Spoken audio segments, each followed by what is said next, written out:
Welcome back to the Norse Benchwarmers podcast. I'm your host, Colton Smith, here joined by producer Josh Northcutt and director Garrett Jordan. Fellas, we are back for another episode of the pod, and we have a lot to talk about today. We got some college basketball, a lot of college basketball, but the NFL playoffs are going on. The college football playoff just came to a close, but we will go ahead and start at NKU, talk about some NKU women's basketball kickoff. It was a rough week in just basketball in general for NKU.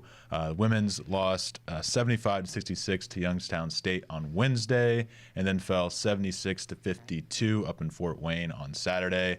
NKU actually won the first quarter of that game, 26-21, but then they would only score 26 points for the rest of the game over those next three quarters. And, it was just a rough outing against the best team in the league.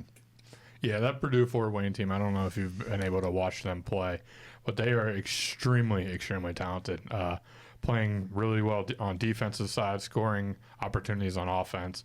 So I hate to say it, but not too surprising that we dropped that one. The Youngstown State one kind of hurts a little bit. It does. It's a team that's on the equal playing field, obviously both sitting at 3-6 in conference play. Mm-hmm. So that's one you would maybe like to have back or maybe see a little much better out of. But still, it's not even February yet, so still plenty of time to get right before the playoffs. Shout out Calissa Lacey in that game. 4 3-pointers, led the team with 19 points. Maya Meredith also racked up 15 points that day. So, they had scores, but just not enough to take down the Penguins. The winning streak has come to an end, but they risk starting a new one if they don't take care of business this week. Lacey's kind of just recently started coming back off the bench, right? She was recovering from an injury of some sort. Yeah, she had kind of been, I feel like she was in on some limited minutes maybe earlier in the season. And now she came back, was smoking hot from three, and now maybe get some more time throughout the season. We could use that. Any boost we can get, we can use, and it can definitely turn into something special. I'm going to say, looking up just her stats quickly, she's coming into that Purdue Fort Wayne game, 3 straight games of at least 2 threes. So that off the bench is always helpful, just to knock down that shot and either extend a run or even possibly kill a run while your starters get a breather. Yeah. But looking ahead to this week, it's the week of Wisconsin here in Truist Arena, Northern Kentucky. For the women, they return home to face Milwaukee, who they beat 68-65 up in Wisconsin a few weeks ago. And then Thursday at 6, that's at Thursday at 6, and then they host another Wisconsin team, Green Bay, as the 8-1 Phoenix come to town. So Milwaukee is hopefully a game that stops us from getting that losing streak and maybe give us confidence to upset one of the better teams in the league. I'm going to say, I believe coming into the year, Green Bay was either first or second predicted in the Horizon League, so that is definitely a tough matchup. Yeah. So definitely need to take advantage of that, or advantage of Thursday, Milwaukee coming to town and beating them again. Yeah, barring injuries, Cleveland State had kind of always been the favorite in the Horizon League, and Green Bay was always like that one step behind. So definitely a great team and great program they have out there.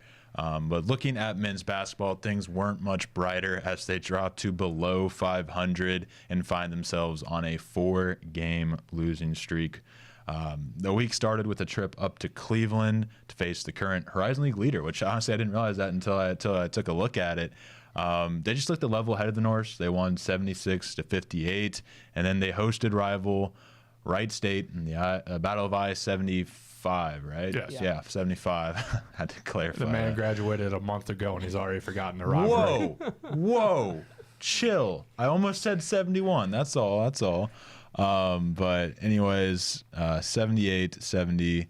The Raiders get the win there. In that game, Sam Benson had 17 points, but just 1 assist and 2 rebounds. Actually, sorry, this is the Cleveland State game. My notes are written in a weird order, but then Trey Robinson also had 16 points and 5 rebounds. Shout out Kean Atidre, 11 and 14. So, our best players showed up in that game, but they made just 5 3-pointers, but so did Cleveland State. So where did that kind of separation come from? Well, NKU turned the ball over 18 times, which turned into 23 points for the Vikings. I hate to tell you, unless the other teams turn over the ball at the same rate, you're not going to win too many games that way. And add that with just 26 points in the paint against Cleveland State's 40 points in the paint. That's where that true separation comes from. And this is kind of a trend I noticed in the Wright State game as well. I was about to ask, what do you think is happening right now? Because this 4-game losing streak is not NKU basketball. And it was definitely not the hopes that they had coming into this year. So what are they going to have to do to kind of fix this or, quote-unquote, get right?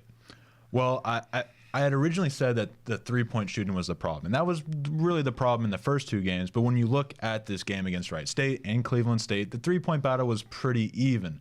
So as I look more into it, the Norse didn't even have a turnover problem against Wright State either. They fell behind in the points in the paint again. Wright State had 40 and NKU had 26 again. The same exact spread there. And also when you combine that with the worst free throw shooting team in the league, that rears its ugly head. They missed 10. They did score more than Wright State, but they missed 10, and that 10 free throws right there, or just 8 of those 10, that's a tie game.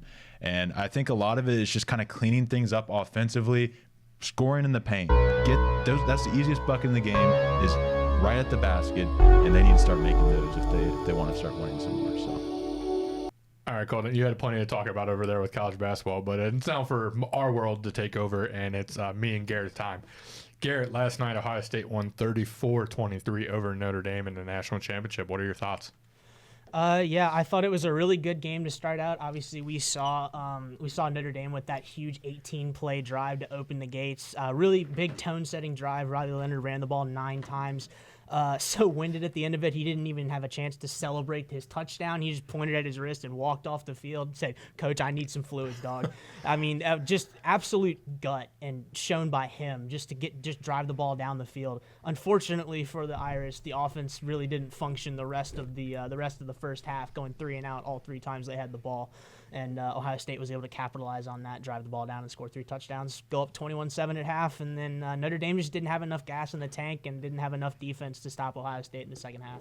Yeah, no, it was kind of what we all expected. Ohio State finding a way to win this game. That first drive, though, absolutely beautiful football by Notre Dame.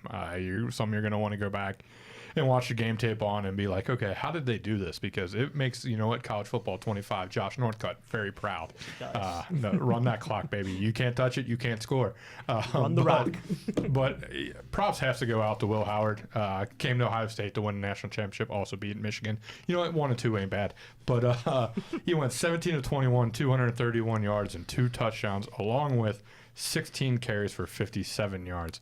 Not to be disappointed, though, Riley Leonard had himself a game, 22 of 31, 255, and 2 touchdowns. Riley Leonard also had 17 carries, 40 yards, and a touchdown. Both these quarterbacks put on an excellent show and kind of your college football-like quarterback performance. Both are now headed to the NFL, so I'll throw it to you first, Garrett. Will Howard, Riley Leonard, which one would you prefer at the next level? Me personally, as much as I like Will Howard, I think I prefer Riley Leonard a little bit more because he's shown me that he can do more with his legs, and I think he's the more physical of the 2 quarterbacks. Not saying Will Howard isn't, but I think Riley Leonard is going to be more willing to sort of take that hit, shoulder into a guy to get that extra yard. And I see him slotting into a very Taysom Hill-like role where he's a very aggressive runner, but, on trick plays, he can throw the ball 50 yards downfield with a really tight spiral. So that's kind of where I see him slotting, and that's kind of where I like him. I'm not sure with Will Howard what his ceiling is going to be. I kind of see him as like mid-tier, and then, maybe in the right system he pops off. Who knows? That's fair. Colton, I guess we'll let you come into the conversation. Nice to be back. Any thoughts on Will Howard, Riley Leonard, and then also just the game overall? As far as Leonard and Howard go, I will say until the playoffs, I didn't really see any of them really having much of an NFL future. I saw the kind of potential, like just running wise. I keep on want to call him Myers Leonard, but Riley Leonard. I saw that, but then I saw just like kind of this dog in him, like throughout the playoff that I just didn't see beforehand, and I could just see like this guy. You give him a couple years of development. figures out that arm a little better. But I mean, his arm, like some of the plays I saw him make in this game were something I don't think I'd ever seen him do before. I think he really could. He has something in there. So I would also lean Leonard on that. But Will Howard, I see him more as just kind of like that Carson Wentz, Sam Darnold kind of ceiling to me. I could see it being higher, but that's what I would put the ceiling at right now. But I would have said Bo Nix would have been around that as well. So we see where that's at. That's so, fair. As far as the game goes, I talked about it on Beyond the Score. Go check out Beyond the Score 123 on YouTube. I wasn't too interested, like Josh said. Ohio State is my least favorite team in college football, and Notre Dame, I'm a little more because I'm from Indiana, I was kind of rooting for them a little bit, but I'm not the hugest fan of their fans. So it really just was a nothing game to me, and I was pretty certain that Ohio State was going to win this pretty handedly, and they didn't win it handedly, but they pretty well did through the first three quarters. The first quarter Notre Dame controlled, but yeah, all in all, I wasn't paying full attention to it. The one takeaway I'll have is, God, that Travis Scott concert, that's far from a concert, performance was just disgusting. I don't know. I think it's a little bit of both. I think college football, somebody needs to be fired. Whoever thought it was a good idea to do an unreleased song for Travis Scott needs to be fired. It was just a complete, utter failure, if you ask me. And let's just not do this again. Thought it was weird that it happened on the roof of the stadium and of not course, inside the stadium where you would expect the entertainment to be. I don't blame the start of it being up there. That could have been really cool if you I just picture him floating down from the ceiling as 90210 the chorus starts playing. Absolutely. But we're just playing an unreleased song that nobody. It's just so mid. Yeah. It was just such an average song. Maybe it'll sound better when it's released on Apple Music, but I don't know. That was my biggest hang up. Back to the game really quickly. Yeah, fair. I want to highlight some players because I think a lot of the keys to this game depended on those skill position players. And the two players I was looking at for each team, Jeremiah Love for Notre Dame and Jeremiah Smith for Ohio State.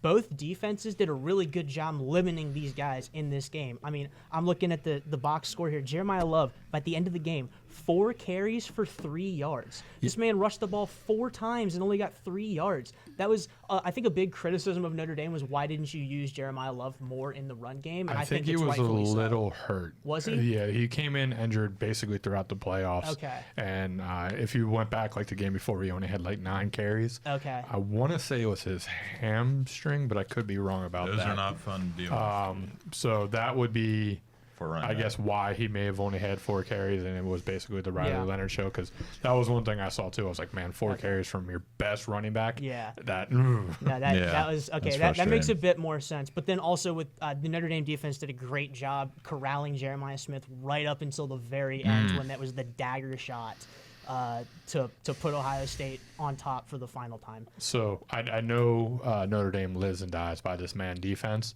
but if the game is on the line and you have the best wide receiver This is exactly in what college I football, said. and it might be the best wide receiving prospect in college football, I would say right now it's between him and Ryan Williams. yeah, and that's what I'm saying.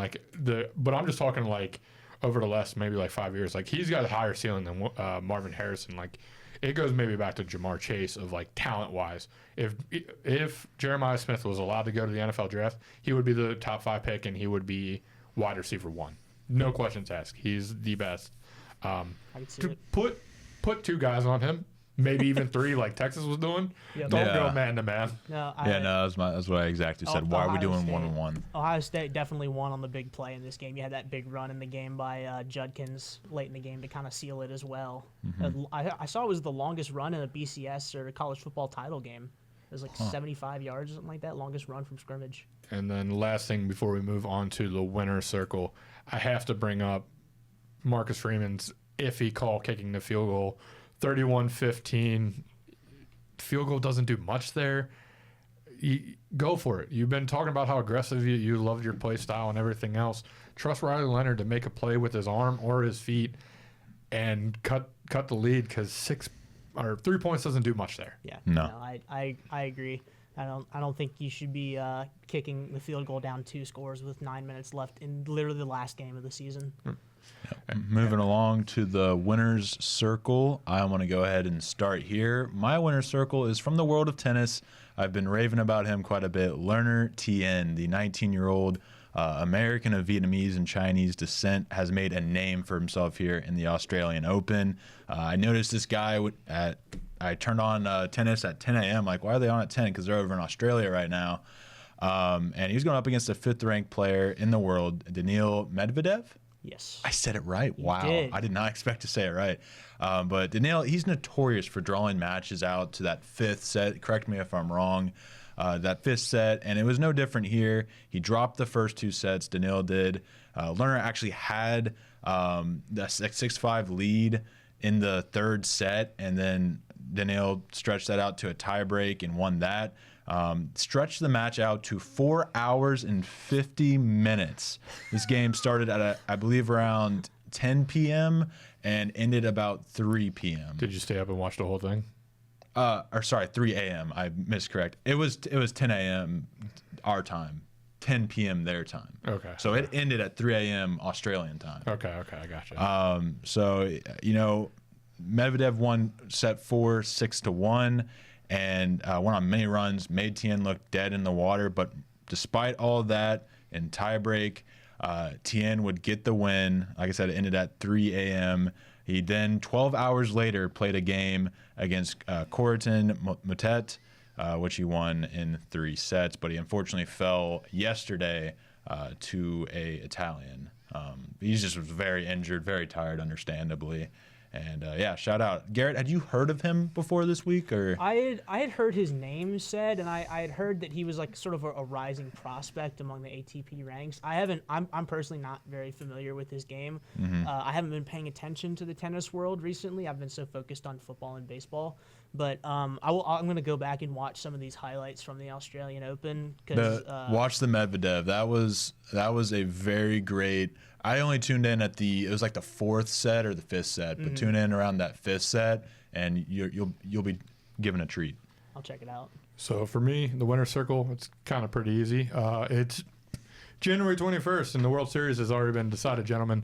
Congratulations to the LA Dodgers on going back-to-back in the World Series.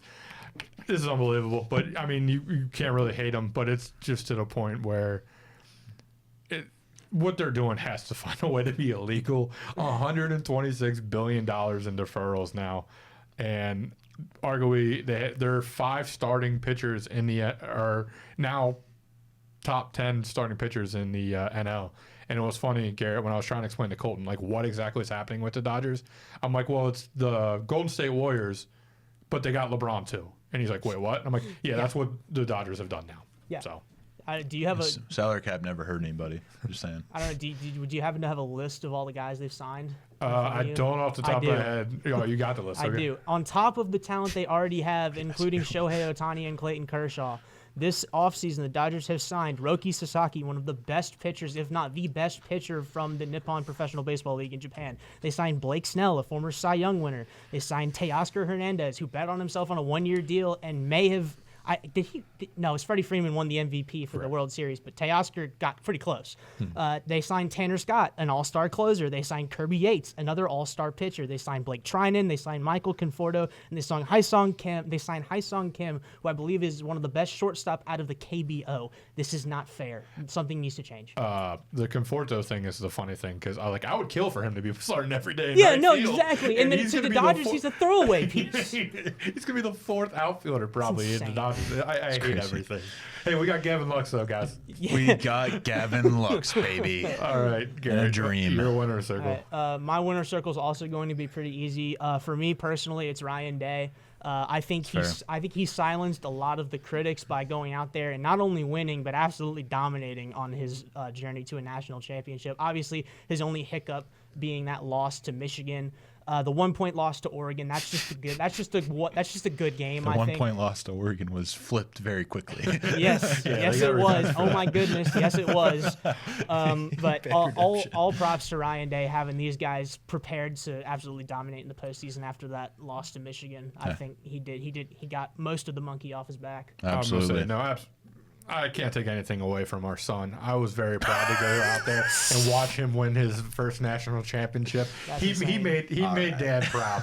That's insane. Right. Moving along to college basketball.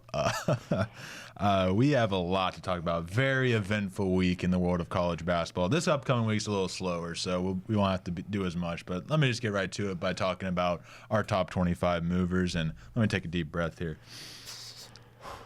Number 2, Duke moves up one position from 3, replacing Iowa State, who falls to number 3. Number 7, Houston goes up 3 spots. Michigan State moves up 4 spots to number 8. Kentucky falls a spot to 9. Marquette falls 3 to 10. Purdue up 6 to 11. Can't wait for them to blow that. Kansas drops 3 to 12. Texas A&M drops 2 to 13. Ole Miss goes up 1-14. Oregon drops 2 to 15. Ole Miss plus 5. Wait a minute. Yeah, you had it right. Mississippi State. Yeah. I did. Oh, I just figured never mind. Notes are hard. Ole Miss plus 5 to 16. Illinois plus 2 to 17. Wisconsin plus 6 to 18, which was an interesting pick for me. UConn down 5 to 19. Should be more. Michigan down 1 to 21. Memphis down 6 to 24. We have some newcomers. Number 20, St. John's. 22, Michigan. Returning also is number 23, West Virginia, and 25, Louisville in the top 25 once again. Shout out Texas Tech. They had a lot of votes there in 26th. A lot of moves, a lot of storylines. Anything that stands out to you? Yeah, there's a big one that stands out to me. And I don't want to talk about it, but I guess we will. They don't even have a vote. Carolina's no longer ranked in the top. I'm not sure they've had a vote for a couple weeks. Yeah, well, this is the first time I went back and I've actually fully looked into this. Carolina basketball not ranked in the top 25. Hubert Davis's hot seat, and I have this as very good insight, is very, very hot. Mm-hmm. Should it be? That's debatable. They've had the toughest schedule in all college basketball. When you go back and look at it, literally on paper, they've had the toughest schedule in college basketball. Okay, but you lost to Stanford. That is where it now gets tricky. Now you're not going to go perfect in these conferences. No. You're not. You're going to have a slip up 1 or 2. But that Stanford loss is now something that is definitely Is that still true? North Carolina has the toughest in basketball? Because I think a lot of those aged poorly. Like they beat Gonzaga, UCLA, both of those. Or did UCLA beat North Carolina? No, we came back and beat them. Okay. UNC came back. Yeah, I know at least those two have aged very poorly. We'll talk about Gonzaga in a minute. I don't know if they weren't Gonzaga, they wouldn't be in the tournament right now. But do we want to go through some of these games from last week? Sure, absolutely. I'll start with the weekdays, and we can kind of break those down a little bit, and then move on to the weekend, which was beautiful. Starting with Tuesday. Hold on. Notes. Good Lord. Tuesday, number 19, Illinois beats the doors off IU 94-69. Everyone calling for Mike Woodson's head after that one. Number 1, Auburn. Will they be okay without Broome? Will they beat Mississippi State 88-66? Kentucky, they defeat Texas A&M 81-69. Marquette survives DePaul 85-83, setting up the stage for what happened in the weekend. Ole Miss upsets Alabama. Chris Beard gets that statement win like I talked about, 74-64 in Tuscaloosa.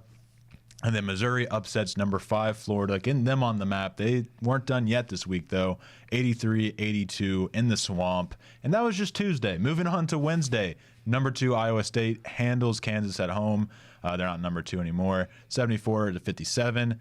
6 Tennessee does the same against Georgia, winning 74-56 after trailing by 1 at half. And shout out my Boilers for beating Washington in the first half there. And then Thursday was the day of the upsets, though, because we had number 20 Michigan falling to Minnesota. They're currently number 20. I messed up and I complimented them. 84-81. Yep.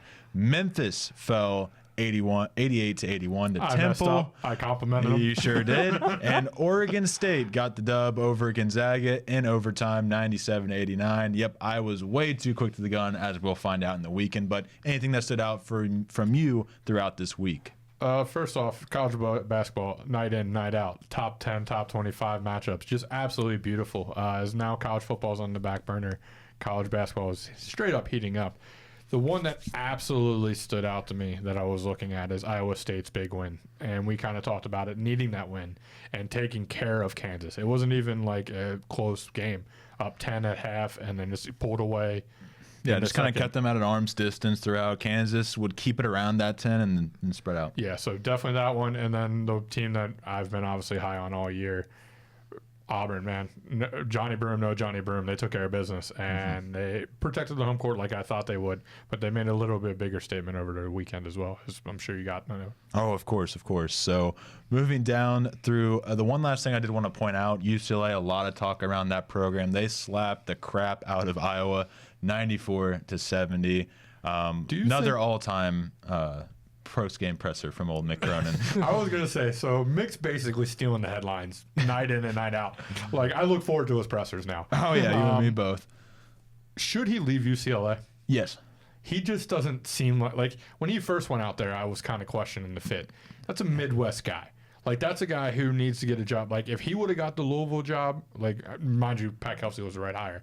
But just talking like Mick Cronin at Louisville makes sense. Yeah. He can recruit Ohio and everything else, that he's not too worried about that. He just never, and I know he's got a Final Four, but him and UCLA just, they're not there. No. Mick Cronin's a very hard-nosed guy. UCLA is, since John Wooden, I haven't thought to be, well, I wasn't around then, but I haven't thought them to be a very hard-nosed team. They've had he had some luck with Campbell and Jaime Jaquez and that team back then, but hasn't really been able to get those type of guys anymore. I think it's time for him to head back to the Midwest. Could you think of a job maybe right off the top of your head? Like, is there a Big Ten job that's maybe calling? That's a good question. And a Big Ten job, Indiana's probably going to be asking here pretty soon, unless they turn a corner. I mean, I wouldn't like it, but yeah, that's the first one. I feel Maryland. I feel like Coach Minnesota. Sig and Mick Cronin would probably share a beer together. They sure would. I mean, that one that does kind of the Indiana. They're going to be throwing some money. That actually makes sense. But there's another thing that he probably would like to not be in the Big Ten, where he has to travel across the 7 oceans. You don't mean he doesn't want to see New York City? He doesn't. We have seen the Statue of Liberty twice and the Capitol building, and we still have to go back. Oh, man, that was all time. But I will say another job that could be coming open. I mean, does he just want to come back home to Cincinnati? Just throwing it out there, Vic. Just throwing it out there. That would be something else. But that's a Big 12 job now, too. Yeah, so. That's what I'm saying. Like, you never. I can see it. But let's go ahead and get into this Saturday, though. A beautiful slate of games, some that maybe weren't even foreseen before we got in there. It all started with number 4 Alabama outlasting number 8 Kentucky 102-97. Let's just go ahead and talk about that one off the top. Beautiful game, offense versus offense, and guess what, guys? Offense won. It was very much a game of runs. You had Alabama kind of come out to a run, then Kentucky, and then it was just back and forth, a lot of that, and a lot of lead changes. I should have looked up how many there was, but Grant Nelson and Mark Sears combined for 49 points. Nelson had 19 in the first half. 7 UK players had double digits. And really, you look across the box score and whatever, a lot of the stats were the same. The main divider, though, was free throws. Bama hit 29, whereas with less attempts, Kentucky only made 16. These guys play again February 22nd, so I'm going to go ahead and circle that. I'm going to go ahead and circle that on the schedule, because, I mean, I don't really like either one of those teams, but I love college basketball, and that is a very, very good college basketball game. Maybe like a little more defense, but before the show you mentioned, Alabama's defense was kind of impressive down the stretch, making stops that were needed. Yes. Yeah, they definitely made some timely stops. I think that's what kind of got them as far as they did in the tournament. But these two teams are literally cut from the same cloth, and I can see either one of them, if they are hot at the right time, making a Final Four run. I wouldn't necessarily hold my breath on that, though. See, I think Alabama, I mean, well, Kentucky is beating the team that I think is the best team in college basketball, so this is true. I can't really take away much from Kentucky, but it's still just one of those things. March, just like every other sport, you got to play a little bit of defense. And both these teams numbers show they don't play great defense. So can they get the stops 6 days in March is the key. All I'm saying is if they run into Iowa State, that team makes buckets now, and they will stop Alabama. So I think that'd be a very interesting matchup. They did not very much so. It's just you kind of have that. You just coming off a really big game, thrilling win. This happens a lot in college basketball where you have that big win, and then next game on the road. That West Virginia is a very good team, well-coached team, and I've heard comparisons to that UConn team with Shabazz Napier and Boatwright that went out and won the national championship. I've heard comparisons to that team. I know, and I need to look at more of it to see that. West Virginia's injuries are piling up a little bit. This is true. I think they're down to literally like 7, maybe 8 scholarship players. Like it's pretty bad there. Right. That I don't think they can make a deep run. But if they get healthy, anytime you go to Morgantown, it's going to be tough. Whether it's a brand new coach or it was back in the days of Bob Huggins or before that Beeline. Morgantown and that they love their basketball, and they're still fired up from Rich Rod getting his job back at West Virginia. That the momentum just carried over, and like you said, it was that letdown spot for Iowa State. So yeah, yep. And then a couple moving down the list here, Clemson they beat Pittsburgh in overtime. Great finish there between 2 unranked teams. Creighton upsets number 14 UConn 68-63 in Connecticut. They always play UConn very well, so I'm not too surprised. Creighton kind of turning a corner here as of recent, winning about 6 of their last 8, I believe. Getting healthy also. Getting healthy. That was the main issue early in the year. I'm not giving up on my Final Four pick of Creighton. You did put them in the Final Four, didn't you? I knew somebody had like a crazy Yeah, they were my Big East team in the Final Four. I'm telling you, man. I don't necessarily see that. I like their size. I like the style of play. Every single night they can win. The depth may be a little issue because they are like maybe 6 deep. Yeah. So that's where come March it might get a little tough. But I'm telling you, man, that is going to be a scary out team that nobody's going to want to see is maybe the 5 seed or 4 seed come March. Absolutely agree. Moving on down, we alluded to it, but number 1 Auburn defeated number 23 Georgia in Georgia. Auburn is now 17-1. Their one loss coming to the number 2 team in the country, Duke. This game was a lot less competitive than it looks, though. The game started out, Auburn had a 24-8 lead. I was like, okay, here we go. This is crazy. That came back to a 24-22 lead. I forget what the halftime score was, but Georgia 33-27. 33-27. And then so Auburn spread it out. They got back up about 14 or so points again throughout the second half, and Georgia reeled it back in. Auburn was up. I have no reason to actually know this, but they were up 9 points with a minute 30 to go. No reason I know that at all. Josh can tell you. But yeah, they were able. Auburn missed some free throws, and Georgia took advantage of that. But I want to say, first of all, the first thing I noticed, this is the first really good look I got of Asia Newell. He did his thing, 16 points, 10 rebounds, definitely an NBA talent. I'm not really sure what vibe he gives me, though. For some reason, I was saying Michael Porter Jr., but no, he does a lot more than Michael Porter Jr. does. Was it the ceiling of maybe what everybody saw MPJ coming out? Because if you remember, before the back injury, that dude was predicted to be the number 1 pick in the draft, and then his back and his medical kind of dropped him down the board. That's true, but I just also feel that Michael Porter Jr. probably is a better shooter, but I think Asia is just better defender, better all-around player. Okay. So I'm still trying to get that player comp, but it's coming pretty soon. He's a very methodical. The Georgia in general just is a very methodical team. They don't rush many things, and he just kind of fits that style very well. And I feel like he scored 16. And I hardly even noticed. So I wrote one down that came to mind as well. Franz Wagner. Like I feel like there's not one part of his game that stands out to me, but he's very, very great footwork, very great just around on offense, and he's still a great defender. So that's kind of a fit that I have. But anything you saw from this game? Actually, unfortunately, did not get to see that one. Disappointed because it was one I wanted to watch because, as I mentioned, and I keep reiterating on the show every time I mention Auburn, just because I love being right, and I try to get them on the bandwagon before the bandwagon was a thing. This Auburn team just finding ways to win, continuing to build, and when they get Johnny Broome back, I don't think there's going to be anybody to stop them. Besides maybe, like you said, an Iowa State team who can play defense, can score with them. a Duke team who already beat them, but the questions will be their youth come March and how their coach is able to handle something new that he hasn't had to do before. And man, it's just, I know I'm probably in the minority, but I love Bruce Pearl. I do too. Dude, I very much do too. Hopefully see him maybe finally get that monkey off his back, because he gets so much crap and everything else, and some well deserved, because he's kind of a wild one. Yeah. I think he's the Lane Kiffin of college basketball. I see that. Is the best way I describe I definitely him. see that. He actually got his start in Southern Indiana, if you didn't know that, when they were a Division II team. But speaking of that Auburn, let's talk about their special freshman, Tahad Pettiford. Absolute dog. I saw that from the first 2 games of the year, and he kind of had been up and down as freshmen are, but 24 points off the bench, 5 threes, accounting for that. He missed some late free throws as a 92% free throw shooter. I wasn't too pleased about that, but oh well. But yeah, my takeaways: Georgia's a tournament team with second weekend potential, and Auburn is still a tough team without Broome, but not a national championship team. Let's get that clear.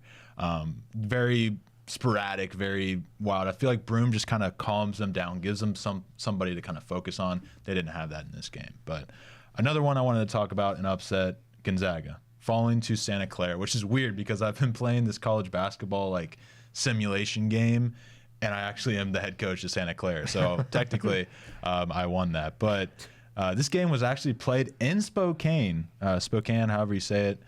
The Bulldogs allowed Santa Clara 18 threes. That's Steve Nash's alma mater, by the way. 18 threes. 7 of those threes came from Tyree Bryan, the senior, who scored 35 points on that game. He averages 11 on the season. Their defense sucks. Gonzaga's defense sucks. There's no other way to put it. I don't know why after a Baylor game it's just one of those, like, first week you're just excited. You see a great game from Gonzaga. This team's going to be great. And it's just not true. The defense is currently 228th in points allowed. If you're letting Santa Clara drop 103 on you, you got problems. That's all I'd say. I would get it if it was a slow game and they were able to grind it out, but no, Santa Clara just outplayed them. And then you mentioned Baylor. I failed to mention that they are now starting to look really bad again. They had a lot of hype of a Final Four type deep run. They've lost 2 in a row, dropping to Arizona this week, 81-70, and then TCU, 74-71. Hey, don't sleep on Dixon out there. No, but dude, they're not good right now. Like, it is not the same TCU. It's not the same. No, Dixon. It's not. But I mean, like, you got Dixon. He's going to sneak a game like that. There is a lot of questions with this Baylor team that I'm left scratching my head about. But what about this week? We got some big games. Yeah, we got some big games coming up. But I wanted to finish by listing off the rest of these close games here. Number 10, Houston survives UCF 69-68. Marquette hands Xavier its first quad 1 win. Stanford takes down UNC. We mentioned that 72-71 in Chapel Hill. You didn't have to Number bring that one 17, up. Purdue completes the West. I put it right before Purdue completes the West Coast sweep, beating number 13 Oregon 65-58. Number 6 Tennessee falls to new college sports powerhouse Vandy. I called that one too, did I not? You did. I called that right here on this podcast. That is a sports powerhouse, Vanderbilt. Number 15 Mississippi State wins the Egg Bowl in overtime over 21 Ole Miss by 3. And the last one I had here was that Santa Clara one. Moving ahead to this week, not as much out there. Tuesday, we got number 14 Mississippi State going up against number 6 Tennessee. That'll be a great one. At Tennessee, 7 p.m. on ESPN2. Vandy at number 4 Alabama at 7 p.m. on SEC Network.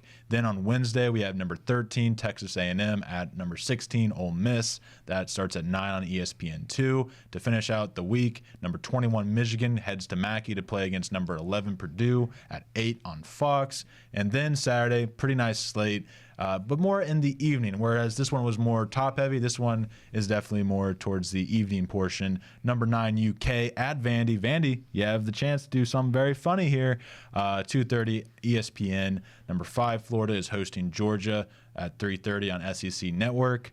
Number 16, Ole Miss travels to Missouri. Number 22, Missouri. That team looks tough. No thanks to Marquez Warwick, but that team looks tough. 6 p.m. SEC Network.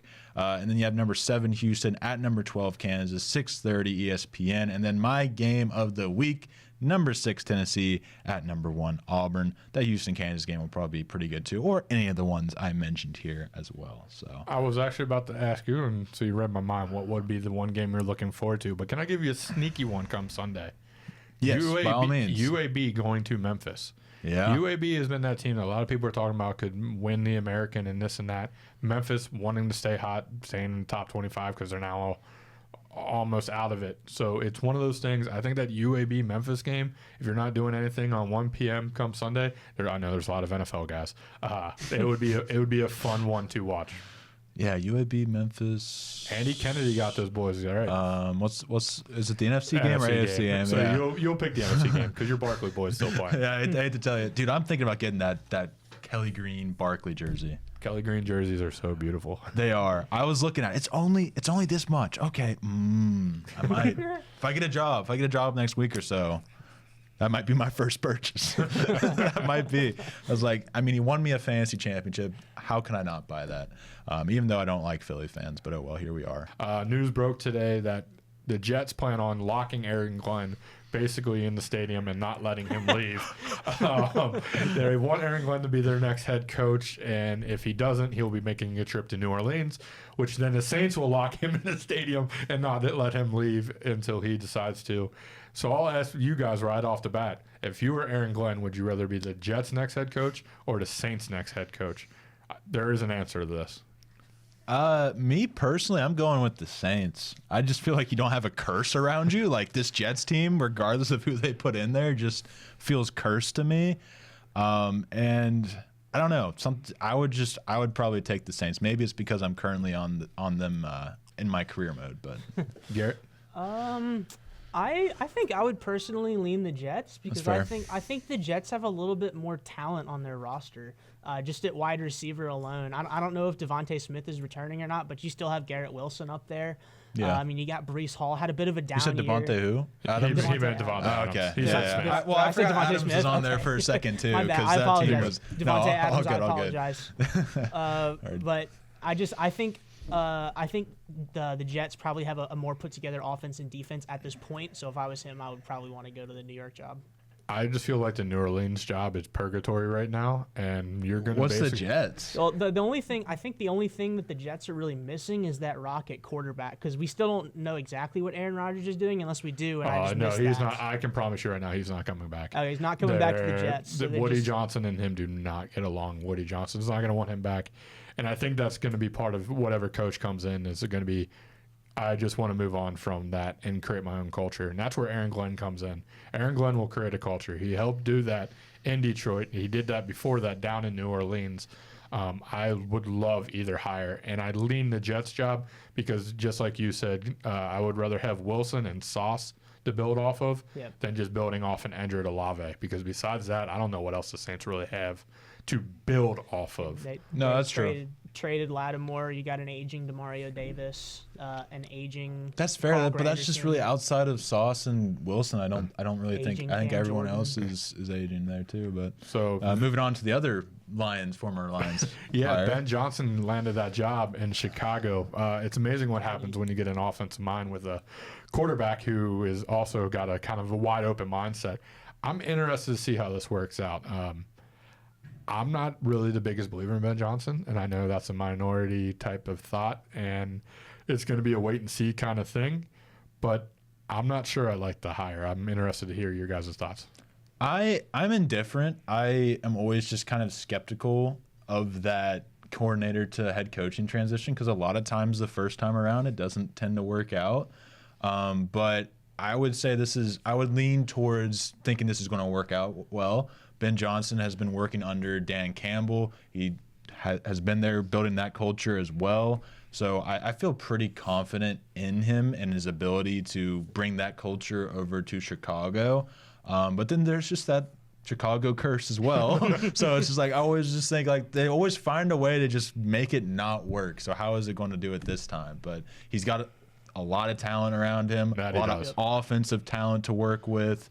And if he can just bring a guy that I mean, this is the type of guy that I would trust to make offensive play calls as opposed to Zach Taylor making offensive play calls. Yeah, as a head coach. I saw a mock draft due to TWSN, wink, wink, that they have Ashton Genty going to the Bears. Imagine adding him to that offense. Him and Swift, because Swift has been looking better, at least that last year, or he's only been there for a year. And then those hasn't three he? wide receivers as weapons, even though I think Keenan Allen is on his way out again. I think it was a 1 year thing. And Yeah, it he was a wants to 1 year go. deal. So your thoughts, Garrett, on Ben Johnson to the Bears? I personally like the hire. Let's see, what did the Bears finish last year? 4-13 or 5-12?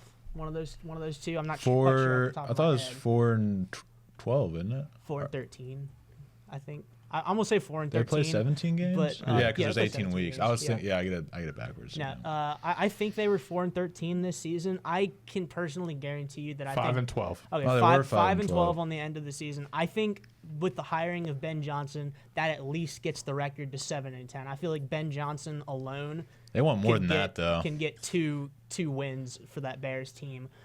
So I like that. I think the bigger question for me is what's going to happen to the Detroit Lions after you lose those two coordinators. Yep. That's the biggest question for me, because I think right now you had such high hopes coming into this season, and then we'll talk about the game a little bit later, but it's just like, where do you go from here? I mean, this was supposed to be your year. I'm going to guess first off, it wasn't their year because of injuries, and I still think that's the only thing that slowed that team down. 18 players on the IR is a lot of players, and I think that might have just been the defensive side.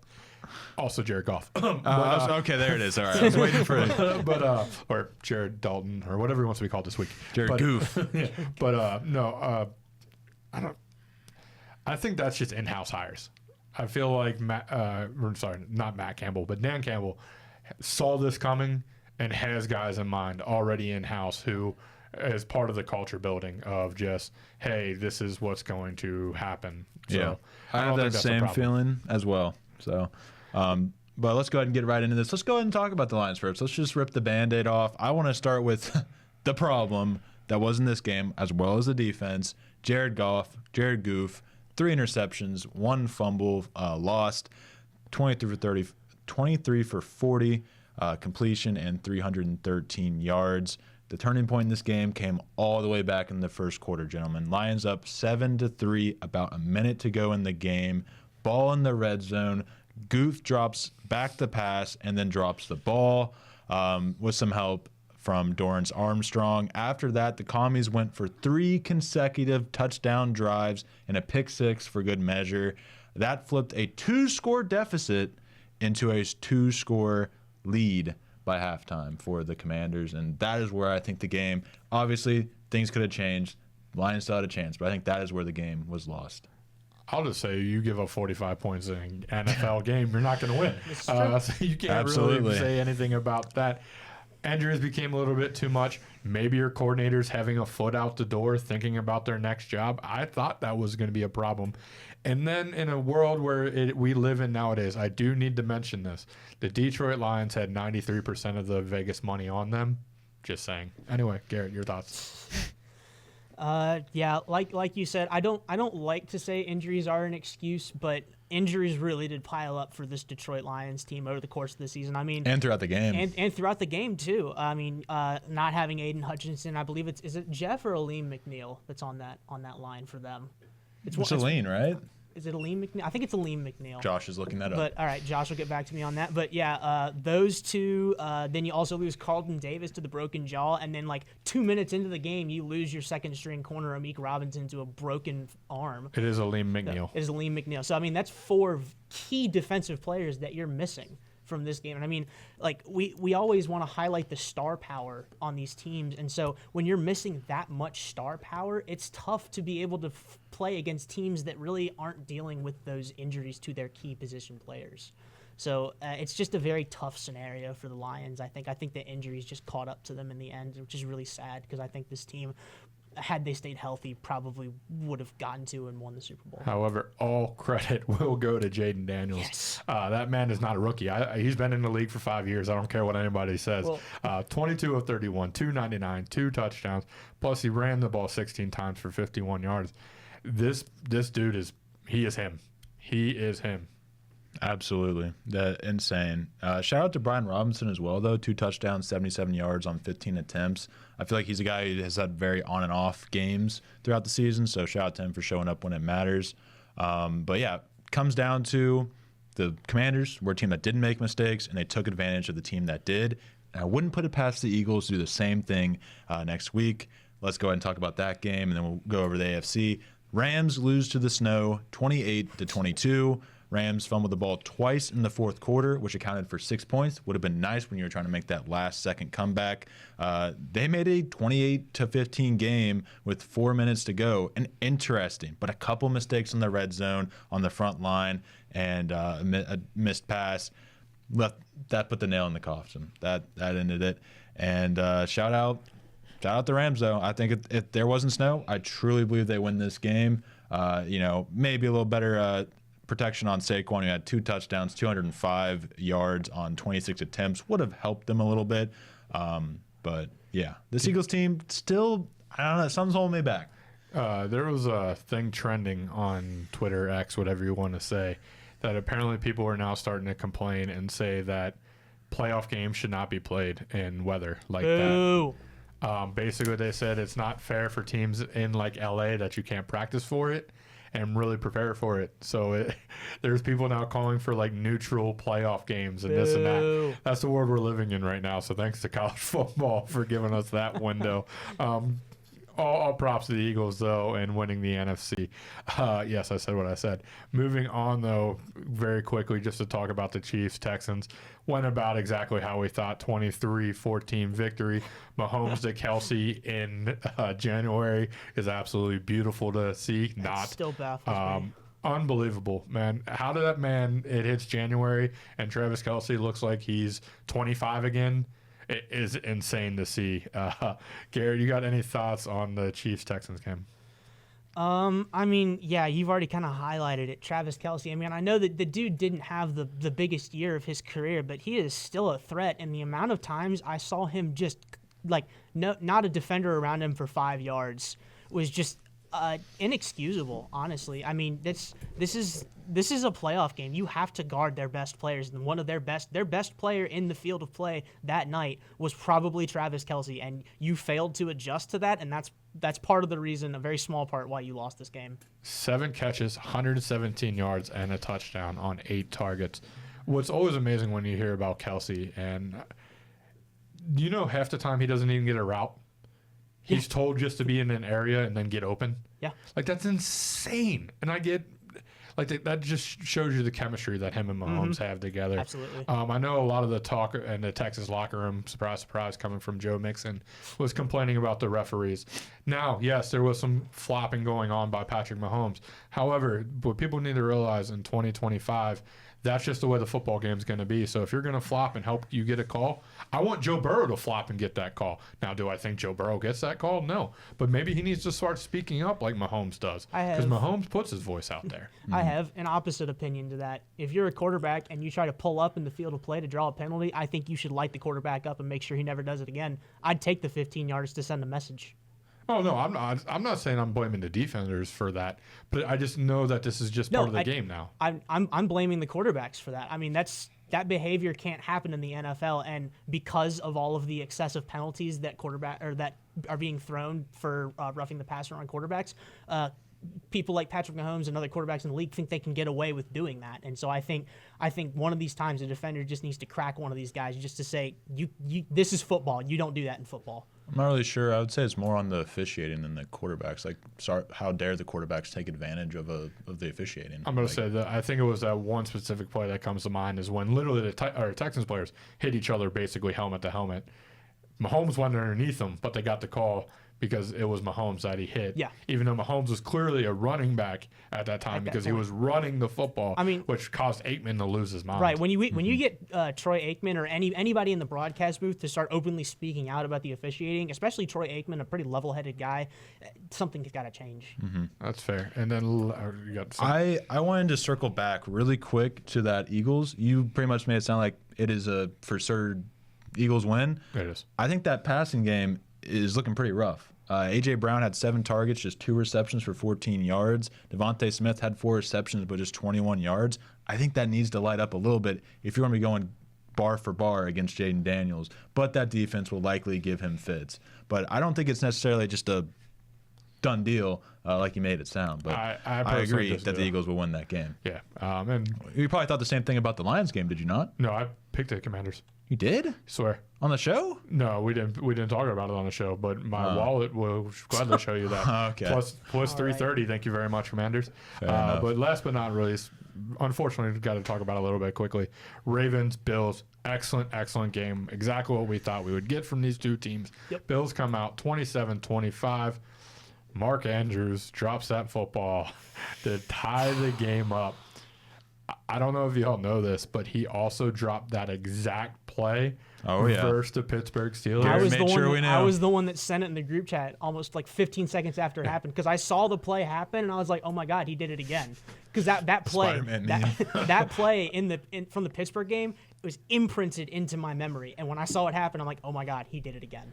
Yeah, and I'll give Harbaugh credit and I'll give Lamar credit. They stood up for him and they're like, hey, look, if Mark wasn't here, we're not doing this because Mark is a big part of their offense. He is. Don't get me wrong. Isaiah likely needs to take over come next year, just a more energy type guy. But man, that is a very tough loss that the Bills capitalized off of some turnovers and remain undefeated now. They will be 10-0 technically at home on the year going to Arrowhead.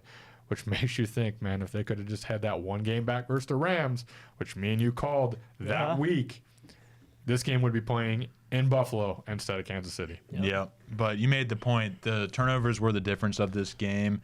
Lamar Jackson had a fumble and an interception, or did he have 2 interceptions? 2 interceptions. And a fumble? One fumble, 1 interception. Oh, 1 and 1. Okay. Yeah, okay, that's what I thought. And then there was another turnover though, right? It was Mark Andrews fumbling the ball. So I didn't mean to like twist the knife even more for him, but yeah, this game without turnovers is a Ravens win, and we're talking about the Ravens and the Chiefs in the AFC Championship, and that is like a lot of talk was around this Bills defense not being big enough, not being able to stop them. They were right; they could not stop the Ravens, but they went and found another way to do it, and that was by forcing turnovers, and that's how they won the game, and that's how they're going to probably have to do the same way against the Chiefs. It's going to be the Chiefs versus Bills. We've seen this happen like 10 times over the past, 4 years. So we already know what the game's going to look like. We just don't know who's going to win yet. And, I'm excited to see how it all plays out. Or am I? We'll see. I will say. It depends upon the result. Before we hit that 2-minute warning, I do want to just talk about the Chiefs and Bills. I know we're going to go over, but you know what, as producer, I'm allowed to make this roll when we can. Oh, glad he's allowed to say it. Chiefs, Bills. What needs to happen in your mind for the Bills to win? I think because you've been Team Bills from like basically about halfway through the year. I've been Team Bills for years. Let's just put it that way. Bills are low key my second favorite team, just the fan base and the culture there, and Josh Allen. But I feel like the thing that they have to do is they just have to hit him in the nose. They can't let it come down in the fourth quarter. I think if you let it come down in the fourth quarter, that is how the Chiefs have won 15 of their 15 wins this year is down in the fourth quarter. Same with the Texans game. They're up 13-12 going into the fourth. If you keep them in this game in the fourth quarter, Patrick Mahomes will find a way to win this game. And if they want to, Josh Allen needs to come out gunslinging. Maybe not gunslinging. Let's calm down now. That's what he's done every other Chiefs game ever. But if Josh Allen comes out, one thing that's different is they actually have a run game. They have not had a run game outside of Josh Allen in recent years. I was gonna go. And I think that could be the difference. If that run game gets going, whether it be Josh Allen, whether it be James Cook, whether it be through the air, however they do it, they just need to hit them in the nose. Sounds like it's time for the 2-minute warning, but screw it. Yeah, hit them in the nose. Get them down 2 scores in the first half. Easier said than done, but I think that is the key, is to don't let them get back in this game. James Cook was going to be my key. Yeah. You got to run the ball. Got to have balance. Got to have that fear. And it's the same thing for the Chiefs, though. I think they got to either run Pacheco or run Hunt because both these teams have the ability to run the ball. It's just who's going to be able to do it. Garrett, I'm sorry to cut you off. Go ahead. No, you're fine. I think my keys to the game was going to be who's going to step up for the Buffalo Bills. We all know Josh Allen and Patrick Mahomes are going to play lights out in this game. We all know that Travis Kelce, the running back duo of Kareem Hunt and Isaiah Pacheco, are going to perform. Who's going to match that for the Bills? Is it going to be another tight end, a Dalton Kincaid, a Dawson Knox that's going to go off? Is it going to be one of these receivers? Are we going to see the rebirth of Amari Cooper? Is this going to be Keon Coleman's breakout game? Imagine that storyline. Yeah, so these position players for Buffalo have to step up to be able to win this game. And like you said, they have to take the lead early and make sure KC can't claw their way back in this game. I think that's actually a great point. The land of misfit toys. One of these toys. They have to step up. Misfit Toys made it all the way to the AFC Championship, baby. They did, man. Khalil They Shakir, really did. Mac Hollins, go off, please. One last thing I want to say about that Ravens-Bills game. It proved one thing is that we just need a co-MVP. I've been sitting. Sometimes I forget that should be an option. It was the one year. Peyton and Steve McNair, I believe. Yeah, that's it. But yeah, I feel like let's do it again. Josh Allen, Lamar Jackson, two players at the top of their game this year. Throw in Joe Burrow, all three of them. But you know what? Actually, would never I'll tell you happen. now. I will give you that. Lamar and Josh should split it, but it sounds like Lamar's running away with it. Why? If you look at the AP votes when they came out, it was like Lamar got almost like 4 times the votes that Allen got. I don't know. Yeah, I don't know why weird. Josh Allen keeps getting disrespected, but He will always back-to-back be years he probably disrespected. should Well, have been. he better freaking prove him wrong and win the damn Super Bowl. That's all I have to say. But I'm pretty sure he'll take that Super Bowl MVP over that instead. Absolutely. But it's time for who cares? Any last second thoughts you want to get out before? So you have Commanders and who do you have? I unfortunately got Eagles Chiefs. Or sorry, you said Eagles. My bad. Yeah, I got Eagles Chiefs. Until Josh Allen beats Mahomes in Arrowhead, I can't bet against the Chiefs, man. I can't do it. Garrett. Commanders, Bills. I also have the Commanders, Bills. Also, if you haven't checked it out yet, the story on Jaden Daniels' VR training is incredible, and you need to read it. Absolutely incredible. I've seen that. That is insane. But yeah, I have the Commanders and the Bills. The reason I have the Commanders, I just think I don't trust Nick Sirianni. That's what it comes back to. And I think the Commanders, they're going to hit them in the nose. I do. So we'll see how it all plays out, though. I hope me and Garrett are right eternally, but we'll see how it all works out. Saquon will probably have another 200-yard game. That's what I think is going to come. But I don't think that's necessarily the end of the world for the Commanders. Gibbs had, 107 or something like that? Well, yeah, they stopped running him, though. Yeah, you know what the Eagles aren't going to do? Stop running Barkley. So we'll move on. 2-minute warning time. Starting off, the season just ended. Confetti still falling probably from the building. But way too early, 2026 college football champion. Garrett, you got one? I know what yours is, but I'm gonna go Texas. I think Stark is really upset that he lost in the semis, and I think he gets it done next year. Fair enough. Colton? Purdue, no, I'm just kidding. Oregon. Give me Oregon. I think they're going to spend twice as much money as they did last year, and this time it'll finally work. I will say they got my early pick to win the Heisman. However, gentlemen, I'm telling you, Penn State finally gets it done. Most surprising performance from the divisional round. Colton? My most surprising performance, pretty easy. I'll go ahead and flip this one. I'll say that it was the Lions just in general, just how poorly Jared Goff performed. He was fine outside of his interceptions and fumbles, but he had 4 turnovers. So, just give me the Lions on that. Garrett? Yeah, I'm gonna do the same thing, but opposite. I'm gonna go Commanders. This team is just hot at the right time. That's what I figured Jaden he was gonna do. Daniels That's is why I playing flipped it. electric. So, give me the Commanders. For me, it's the Eagles and being able to win despite only those 128 passing yards from Jalen Hurts and it basically being the Barkley show. Who has the best chance of stopping the Chiefs? For me, I think it is the Bills. If they can get it done, I think the Bills-Chiefs is the Super Bowl because I don't see Eagles or Commanders stopping either one of those teams. I would agree with the Bills on that one. The only reason is I just don't trust Nick Sirianni. I think if there's any other coach at the helm, give me the Eagles to win the Super Bowl. I would have said that at the beginning of the playoffs. But I just think there's something about this team that isn't working for me. Fair enough. Garrett? I'm going Commanders. They have the momentum right now. That is fair. I don't know about that And one, last Chief. but not least, since we just talked about the Commanders, Garrett, I know he's number 1 in your heart, but on paper, where do you rank Jaden Daniels in the QB list? I would probably put him outside, like right outside that top 4 right now that we all kind of have a consensus agree. Like Jackson, Allen, Mahomes, Burrow. I'd put him 5. I got a little more separation. I'll put him at that 7 spot above. I believe that's where I had Herbert. So give me him above Herbert. I think there's still a little separation there. I'm trying to think of who I had above him. You try to get me here and you won't get me. I don't rank rookie quarterbacks. You're the one who said it first. I know. You said I want to change my rule. He did. He did say that. Gave me the whole idea for the question was he said that. Prove He it. did Anyway, say that. no, I'll We'll pull up the receipts, bud. Trust I'll us. delete it. Anyway, no, I'll honestly, I would also have him number 5 right now, and he might be closer to 1 and 4 than 6. Colton, wrap up the show. Hey, dang it, you stopped me from doing what I need to do. But thank you all for listening. A little more of an extended episode of the Norse Benchwarmers. There's just so much going on in the sports that we love. We can't not talk about it. So be sure to come back next week because we'll have even more to talk about. And yeah, thank you all for listening. Be sure to follow us on Twitter or X at NorseBWPod. Check us out on Apple, Spotify. Still NorseBW Pod on there, just Norse Benchwarmers.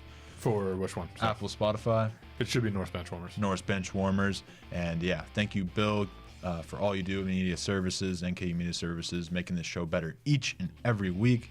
Thank you, Garrett, for all you do in the director's chair, Josh, and the producer. And yeah, we'll see you all in the next one. Peace.